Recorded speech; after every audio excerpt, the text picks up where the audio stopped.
Good evening and welcome back to Fergie's Boys. Tonight it's Fergie's boy. I'm all on my own. The other guys have abandoned me today, but there's some rumours floating around, some updates, so I wanted to get into it and have a little chat anyway, regardless of the other guys not being available today. So as always, a cheers to them and a cheers to you, and let's see what's going on in the market. So first thing, July 7th, so back to Carrington. The players are back to training.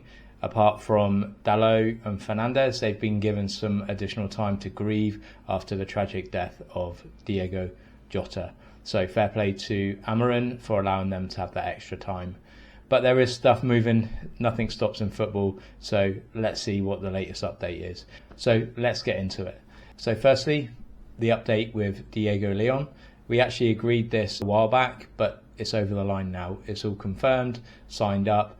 Defender from Paraguay, only 18 years old, signed from Cerro Porteño, so a tricky one to say.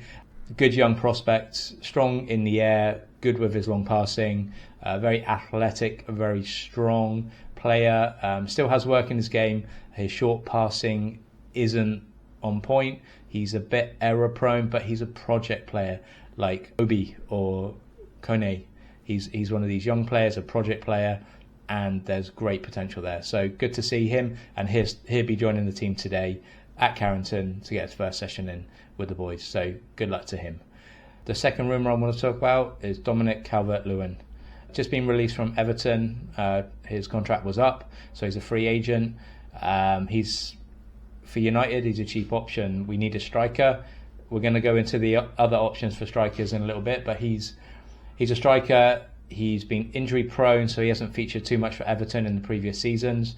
Last season, 26 appearances, 3 goals, 2 assists, so it's not great, but he has been hit with injuries in the last few seasons. For the Premier League, he's had 239 appearances, 57 goals and 18 assists, so about 75 goal involvements, which is good. Great thing with him, he's not a lazy player. He tracks back, he's very defensive as well, but he is also very attacking. He's good at holding up the ball, so he can then release it. If we get Mbeumo, he'd be good at holding the ball up, playing the number 9, hold the ball up, release to Mbeumo or Cunha, and the attacks there.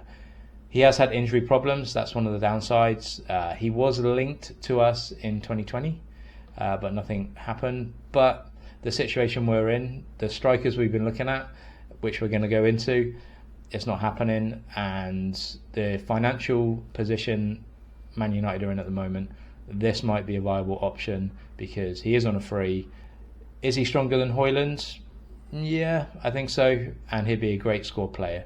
So the rumours are there. Let's see what happens throughout the week. What's next?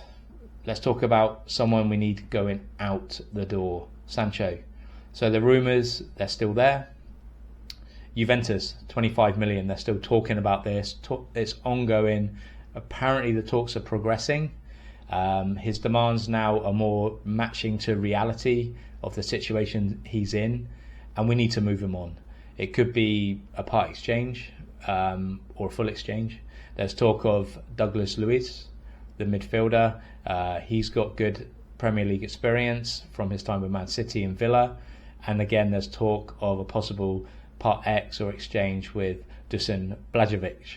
So keep an eye on this. Let's get this over the line, because some of the signings that we're looking at, I think it's possible we're holding back because we need to get players out the door first. We need money coming in before we can put money going out.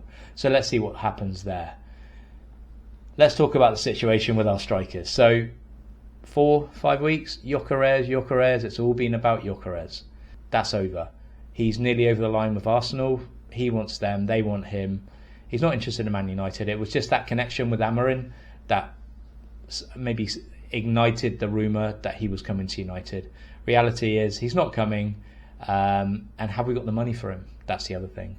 So forget about Gyökeres, that's not going to happen. Even if things changed, do we want him to come to the club after he's blatantly said he's preferring Arsenal? Tell me below, but I don't want him to come. He's not committed, so he can move on. Another possible striker, Ollie Watkins. This is a rumour that's floating around. Obviously a great player, great pedigree. He's got the experience in the Premier League. The only problem is 29. They want maybe 60 million for him, and he's 29, so there's no sell-on value on that. But he is a player we've been looking at from 2023. He's been on our watch list, and then we went for Højlund. That was probably a mistake looking at things now. But he is a consistent goal scorer. 75 goals in 185 games for Aston Villa. Last season, 24 goals and assists in the campaign. So Ollie Watkins, the only downside is his age and the loss of sell-on value for him. Tell me what you think. I think he'll be a good signing, but do we want someone a bit younger? Now, Mbeumo, the ongoing saga. When we started the transfer window, we came flying out. Cunha was straight in, and we're like, this is it. Look, United are going to have a totally different transfer window. Then they said Mbeumo, it looked like he was coming, and this saga's been going on 3-4 weeks now. Apparently today, internally for Man United, it's deadline day. They want it sealed up today, agreed to get him in from this week so he can join the team pre-season, start to connect with the squad. The deal's not dead, but it needs to get done. There's different reasons. Again, people are rumouring maybe the financial side. Have Man United got the money to buy him? Because Brentford are holding strong in their price. And when you see Elanga going to Newcastle potentially for 55 million, maybe Brentford think, Mbeumo, we can get more for him. So they might be changing the goalposts on that. But we're still in for him, and I think he will come. But there's also the potential Man United are actually holding off and wait until we sell a couple of players until we bring him in. We can't do that. We need to sign him, and we need him now. Connect with the squad, pre-season, ready for the start of the season, which is about 5.5 weeks away. So hopefully this week, it's got to be done. We have to push this over the line this week. So let's keep an eye on that. Let's update later in the week. How about Rashford? Let's talk about outs. So there's Rashford. He's leaving. Obviously the club, there's no future at the club for him. We've given his number 10 to Cunha. He's aware of that. Apparently he was aware of that before we announced it. He's come out and said that he hasn't said he wants to leave the club. Okay, but there's no future there. So let's see what happens. Barca are still rumoured to be interested. He wants Barca. Are they going to pay the money for him? Is he that good for the money that he wants? Let's wait and see. Anthony, another out. And again, he's been really professional with his out. Real Betis, they want him, desperately want him after his great loan spell with them. They can't afford him, so they want us to lower the price. We're looking at about £35 million, maybe lower to 30. This is a potential to get him out the door. Should we do that? I think so. Just move him on, release that wage burden, and then we can look at signing other players.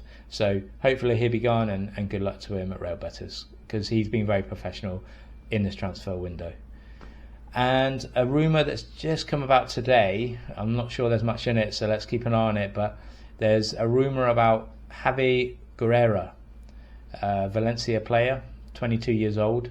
Apparently he's close to signing for us. This has come out of nowhere. He'd be ideal in the number 8 position. He'd really fit into Amorim's 3-4-3 system. He's very reliable in possession. He's good in the air, very intelligent football player with a great vision of the game. Again, looking forward, he's a possible replacement for Casemiro, coming in to replace what we've lost in Eriksen. 22, he's still got a lot to learn, but could he be, again, a cheap option? They're looking at about 25 million euros for him. So it's not massively expensive to bring him in. So interesting to see how this develops. It's a cheap, mid-budget move, but could really benefit our midfield. Tell me what you think below. For now, that's all we have. There's a lot going on. I think today is going to be really lively in the window. So we're going to come back to you later in the week, in a couple of days, when there's some updates, and hopefully we're going to be cheering that Mbeumo's signed, sealed and delivered, and we'll see what other interesting signings are possible. Until that time, cheers, and please like and subscribe the video, and don't forget to join us at Rooster on the Rock, and we can talk about this in person. We look forward to seeing you there. Take care. Sawadee Cup.